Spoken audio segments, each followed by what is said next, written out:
itu karena saya ingin mengurangi sampah plastik. Karena beberapa teman selalu sinis kalau bicara industri laundry, karena industri laundry itu sampah plastiknya luar biasa.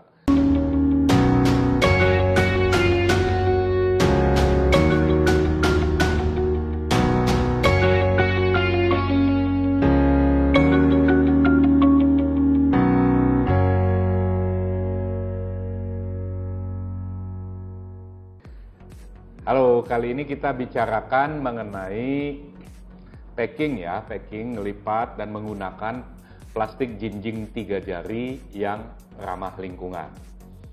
Nah, saya beri Anda sedikit gambaran lebih dulu ya. Jadi, mengapa saya menggunakan plastik 3 jari? Pertama, itu karena saya ingin mengurangi sampah plastik.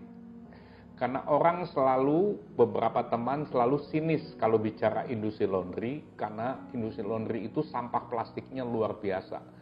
Sudah pakai plastik bening itu biasanya, kemudian itu kan nggak bisa dibawa, nggak bisa ditenteng, karena itu dipakai lagi, kemudian kresek itu ya, kresek hitam, apa segala macam. Jadi itu plastik padahal itu pakai buang. Jadi orang aktivis lingkungan itu suka geram sekali, bilang, aduh ini bikin sampah. Karena sampah plastik itu jahat. Dia susah sekali terurai di alam, sehingga dia mengakibatkan ya isu-isu lingkungan lah ya, banyak.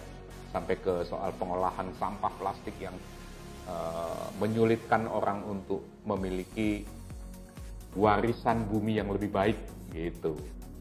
Nah, karena itu isu lingkungan itu membuat saya pikir bagaimana ya mengurangi sampah plastik. Nah, disitulah saya bertemu dengan plastik jinjing 3 jari. Karena dia bisa dijinjing, ada lubangnya untuk 3 jari, maka saya buang yang pertama kali yang saya buang adalah tas kresek di laundry saya. Kemudian sesudah satu setengah tahun, kemudian saya buang semua. Adanya cuma plastik 3 jari. Jadi plastik 3 jari itu modelnya begini. Nah, ini kan ada 3 jari. Nah, 3 jari ini sehingga kalau dimasukkan 3 jari, ditenteng begini, saya tidak perlu lagi menyediakan tas kresek kan. Jadi tas kreseknya hilang. Itu tahap satu.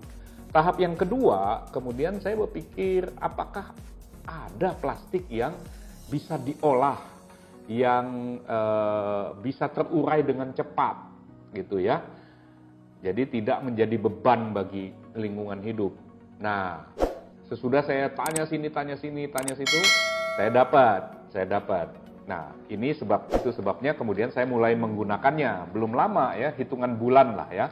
Jadi kalau Anda perhatikan di Binatuku Laundry itu plastiknya ada tulisannya di sini.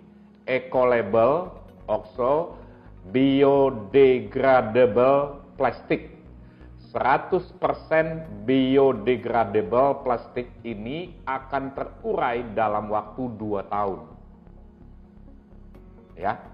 Jadi Anda lihat ya, isu lingkungan adalah isu yang sensitif dan kita sebaiknya berpartisipasi untuk memperbaiki alam ini, lingkungan kita dengan cara apapun. Dari kehidupan rumah tangga, apalagi kalau bisnis, setiap hari itu plastik berapa banyak. Jadi saya pilih itu. Memang harganya berbeda dengan plastik biasa. Nah, silakanlah Anda berhitung saja kan. Saya berhitung, saya merelakan mengurangi profit saya untuk sesuatu yang saya yakini memang cocok dengan nilai yang saya yakini, yaitu kita harus melestarikan alam ini gitu ya. Mencari cara melestarikan alam. Nah, saya ingin beri Anda satu perspektif supaya Anda memikirkan. Saya dan teman saya sendiri sedang mencoba untuk bisa membantu menyediakan jenis plastik ini kepada teman-teman yang berniat memerlukannya, menginginkannya ya. Nah, itu sedang dalam proses. Nah, tapi yang ingin saya katakan begini. Isu lingkungan itu akan makin seru ke depan ya. Dan sebaiknya kita mencari cara untuk membuat laundry itu menjadi ramah lingkungan. Satu.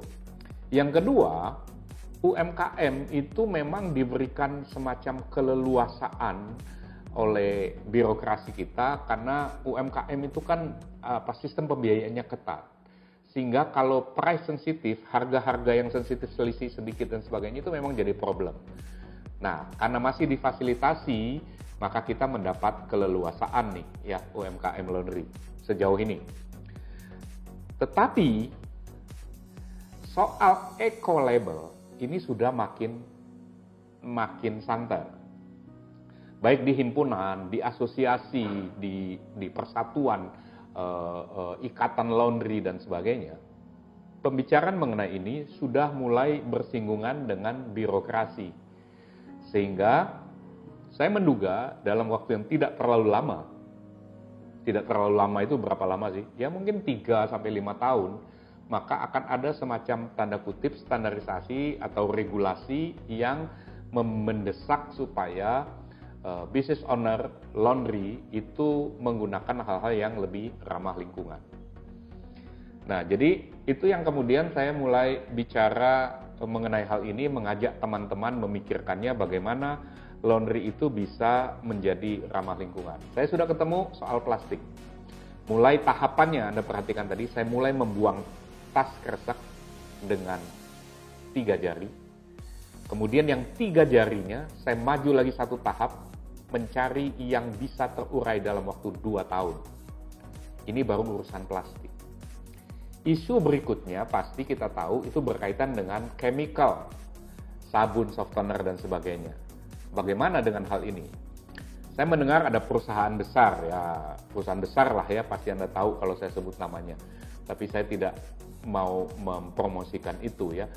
Perusahaan besar yang mulai menawarkan chemical yang ramah lingkungan. Tetapi karena ingat, perusahaan besar itu biaya besar. Karena biayanya besar untuk segala macam, target profit dan segala macam, maka harganya juga menjadi relatif lebih tinggi. Nah, ini menjadi satu catatan bersama, kita perlu menemukan sesuatu yang lebih baik gitu ya. Lebih baik dari segi harga misalnya, tetapi juga tetap ramah lingkungan. Nah, karena itu saat ini saya sedang mempelajari bagaimana proses mengolah limbah sampah tertentu untuk bisa diolah, kemudian digabungkan dengan chemical laundry sehingga hasilnya itu ramah lingkungan. Nah, ini sesuatu yang sedang terjadi, sedang dipelajari, dan saya harap dalam waktu kira-kira 3 tahun ke depan nanti kita punya kesempatan bertahap bulan-bulan tahun depan lah paling tidak 2021 kita akan mulai lebih banyak bicara bagaimana ikut sama-sama membangun laundry yang ramah lingkungan. Bina Tuku berkepentingan ingin sekali mengajak teman-teman dalam industri laundry untuk bisa menemukan cara-cara melakukan usaha ini, tetapi sekaligus juga melestarikan, menjaga lingkungan hidup kita, karena itu kepentingan anak cucu kita. Jadi proses ini sedang berlangsung. Kalau nanti kita bikin kelompok, kita bikin grup, WA grup, kita bikin apa, mungkin juga saya akan membuat beberapa tayangan berkaitan dengan penjelasan bagaimana membuat bahan-bahan tambahan yang mengolah sampah tertentu yang digabungkan dengan deterjen kita, sehingga kemudian bisa menghasilkan sesuatu yang ramah lingkungan, tetapi juga dengan benefit yang plus-plus-plus-plusnya banyak lagi. Nah, sabar.